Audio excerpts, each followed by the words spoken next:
वक्त सबसे बड़ी खबर सामने आई है कि सत्यपाल मलिक जो है महिला पहलवानों के समर्थन में आ उतरे हैं। अब देखना ये है कि सत्यपाल मलिक समर्थन में आकर क्या बात कहते हैं, क्या विचार रखते हैं, महिला समर्थन को लेकर उनके क्या विचार रहते हैं। अभी थोड़ी देर बाद सत्यपाल मलिक यहाँ पर अपनी भाषण देंगे और उनके भाषण को हम बताएंगे, दिखाएंगे आपको कि क्या बात कह रहे हैं। सत्यपाल मलिक की तस्वीरें हम आपको दिखाते हैं कि इस वक्त जंतर मंतर धरना प्रदर्शन के अंदर महिला पहलवानों के पास सत्यपाल मलिक जो है यहाँ पर आ चुके हैं और जो है महिला प्रदर्शन के समर्थन देने के लिए यहाँ पर आए हैं। उनसे बात करने की भी कोशिश करेंगे, लेकिन उससे पहले हम आपको तस्वीरें दिखाते हैं सत्यपाल मलिक की जो है।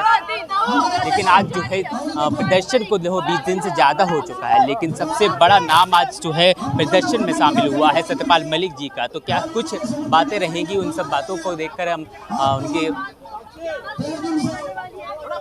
लेकिन अब सबसे बड़ी बात ये है सामने कि सत्यपाल मलिक जो अभी ये समर्थन में आए हैं कि समर्थन में क्या दिशा मिलेगी, समर्थन को क्या आगे जाकर परिणाम मिलने वाले हैं, इन सभी बातों पर आज विचार होगा। और क्या बातें होंगी वो सत्यपाल मलिक की जो समर्थन में कितना कौन सी दिशा में अब ये धरना जाने वाला है, उस दिशा को भी सत्यपाल मलिक के इस धरने से पता चलेगा। और जो है सत्यपाल मलिक इस वक्त जो है जंतर मंतर पर आप पहुँचे हैं और जंतर मंतर में हौसला बढ़ाने के लिए जो है सत्यपाल मलिक जो जंतर मंतर पर समर्थन में आ उतरे हैं। और जो हमारी सम्मानीय बेटियां साक्षी मलिक और उनके सहयोगी और मेंटर बजरंग पूनिया जी 360 के और तमाम इलाके के बुजुर्गों, चौधरियों, सम्मानित जनों, ये लड़ाई बढ़नी चाहिए थी उस शक्ल में आगे बढ़ रही है। मैं घूमता हूं, महीने में कम से कम 8-10 पब्लिक मीटिंग बाहर करता हूं। सब जगह मुझे लोग इन बच्चियों के आंदोलन के बारे में पूछते हैं। लोग मांग कब मनेगी, अब मनेगी, तब मनेगी, लेकिन आपकी ये कामयाबी हो गई है कि पूरा देश आपने अपने समर्थन में खड़ा कर दिया। देश का बच्चा बच्चा आपके साथ है। जिस दिन आप डिस्ट्रेस देंगी, जिस दिन आप ये कह देंगी कि हम खतरे में हैं और रामलीला ग्राउंड आ जाओ, तो रामलीला ग्राउंड में जगह नहीं बचेगी, इतने लोग आपके समर्थन में आ जाएंगे। कोई चिंता करने की जरूरत नहीं है, क्योंकि आप इतिहास के सही पक्ष की तरफ है। आपकी मांग जायज है, आपके साथ जाति हो रही है, आपकी सुनवाई नहीं हो रही है। मैं जो दिल्ली में बैठे उन्हें बताना चाहता हूं कि हम उस इलाके के लोग हैं जहां एक द्रौपदी के सम्मान के लिए कई हजार लोग कट गए थे और जान दे दी थी सबने। ये तो इतनी बच्चियों का सम्मान है, 7 या 8 का सम्मान है।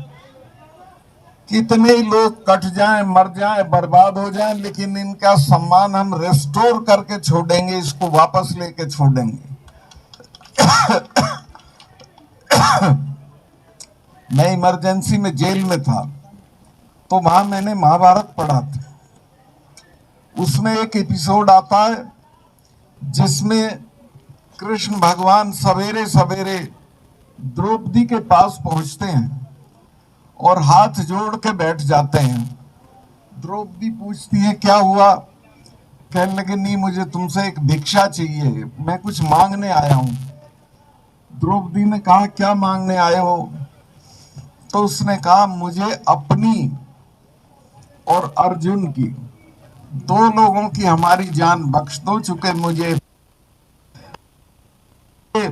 मर्दों के खिलाफ हो चुकी हो और तुम दुनिया के सारे मर्दों को बर्बाद देखना चाहती हो, और तुम ऐसा चाहोगी तो ये हो जाएगा, लेकिन हम 2 पे तुम कृपा कर देना।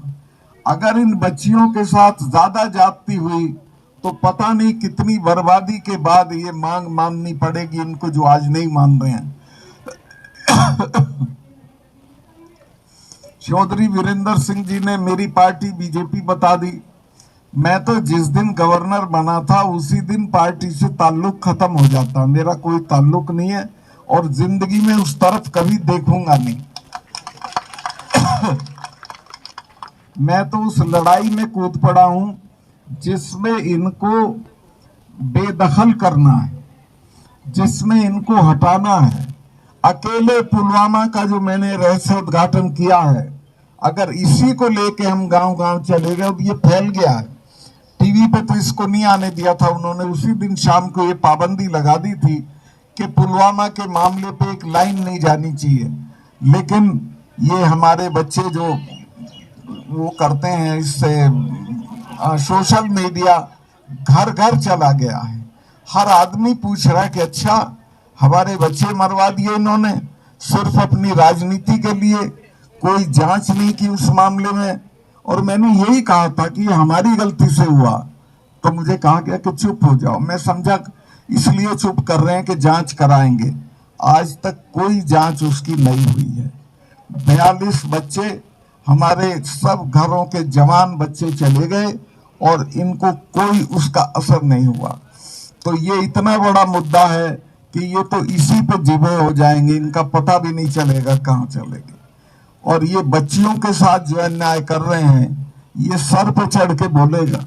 ये जब गांवों में जाएंगे, सब जगह लोग इनसे पूछेंगे कि उन बच्चियों का क्या कर रहे हो, इन पे कोई जवाब नहीं होगा।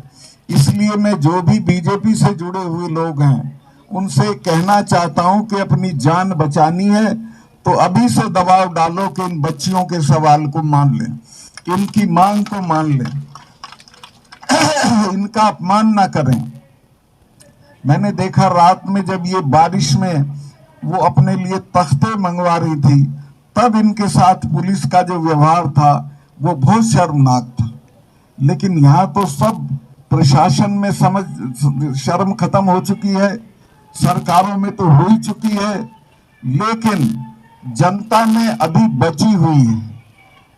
अगर ये लड़ाई जल्दी से खत्म नहीं की और इनकी बातें नहीं मानी गई तो ये बहुत दूर तक जाएगी। और जैसे किसानों के मामले में माफी मांग के कानून वापस करने पड़े, इसी तरह से माफी मांग के इन बच्चियों की मांग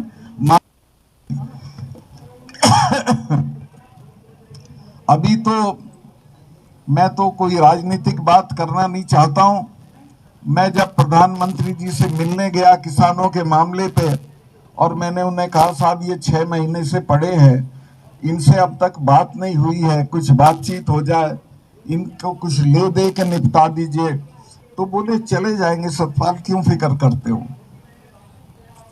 मुझे गुस्सा आया, मैंने कहा साहब इनको जानते नहीं हो आप, जिससे लड़ रहे हो उसके बारे में जान लो कि लड़ किससे रहे हो, ये भी जान लो ये किन की बेटियां हैं। मैंने कहा कि ये जो सिख लोग हैं ये 300 साल नहीं भूलते हैं। इनके गुरु ने अपने 4 साहबजादे कटवा दिए थे लेकिन समझौता नहीं किया था, ये ऐसे ही नहीं जाएंगे। और हमारे वाले तो अकबर की कब्र खोद लाए थे, ये तो तीसरे महीने लाल किले पे चढ़े रहते थे। इन लोगों से लड़ा नहीं जाता, इन लोगों से बातचीत करके मसला हल किया जाता है। तो इन बच्चियों का भी डीएनए जान लेना चाहिए सरकार को कि किन को सता रहे हो, किन को दुखी कर रहे हो। इनके साथ वो लोग हैं जो कितनी दूर तक चले जाएंगे, बर्बाद कर। मैं यही प्रार्थना करूंगा कि इनको सद्बुद्धि आए, जल्दी से जल्दी इनकी मांग मान लें।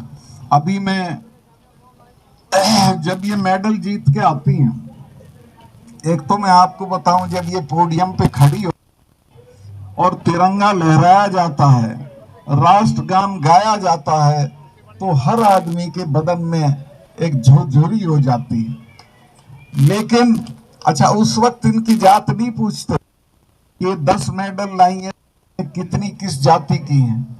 अब इनकी जात पूछ रहे हो, शर्म आनी चाहिए तुमको। इनकी कोई जाति नहीं है, इनकी एक ही जाति है कि राष्ट्र देश के लिए हैं, मेहनत करके नाम और सम्मान कमाया है। कुछ एहसान मानो और इसकी भरपाई करो इनकी बात मान के। मैं बहुत लंबा भाषण करने की स्थिति में नहीं हूं, मेरी तबीयत भी नहीं ठीक है, पैरों में चोट है, इसके बावजूद मैं व्हीलचेयर लेके 2 बार आ चुका हूँ और आता रहूंगा, कोई ऐसी बात नहीं है। पर मैं बच्चियों को ये आश्वस्त कर देना चाहता हूँ कि कुछ मत करो, आप बैठे रहना, खाना खाते रहना, ये पूरा देश आपके साथ खड़ा है। जब ये अन्याय सर के ऊपर से उतर जाएगा तो आप देख लेना, लोग इनके बंगलों में घुस जाएंगे। और ये तो नजदीकी है बांग्लादेश की जरूरत है हमको, तो ये दिल्ली छोड़ के भाग जाएंगे। तो मैं अंत में आपको बच्चियों को आश्वस्त करता हूं कि किसी किस्म की कोई जरूरत हो, मैं वीरेंद्र सिंह जी, हम पूरी तरह आपके साथ हैं और कोई फिक्र करने की जरूरत नहीं है। और चौधरी साहिबान, आप सारा दिन ताश पीटते हो, उससे बेहतर है यहाँ आके बैठ जाया करो और रोज आ जा, आप भी अपने लोगों को कह दो, ठीक है? अच्छा सर जी, ठीक है। जंतर मंतर पर महिला पहलवानों का धरना चल रहा था और वहीं पर जो है सत्यपाल मलिक जी आते हैं और धरना में आकर महिला पहलवानों को सबसे पहले तो सद्भावना देते हैं और उनसे कहते हैं कि डरो मत, हम आपके साथ हैं, बीजेपी पार्टी आपके साथ हो या ना हो लेकिन हम आपके साथ हैं। ये धरना और जो पुलवामा हमला को लेकर उन्होंने खुलासा किया तो उसको लेकर उन्होंने बातचीत की, कहा कि अगर ये धरना और ये पुलवामा हमला अगर घर घर गाँव गाँव तक पहुँचे तो बीजेपी पार्टी को सत्ता से हिला सकती है। और ऐसे विचारों को रखते हुए उन्होंने यहाँ पर अपने बयान दिए थे और बयानों के चलते जो है अब धरना अब वो यहाँ से जाने वाले हैं। इसी के साथ देखते रहिए हमारा चैनल और लाइक कीजिए, सब्सक्राइब कीजिए, कमेंट में अपनी राय जरूर बताइए कि इस धरने को लेकर आपकी क्या राय है। Thank you.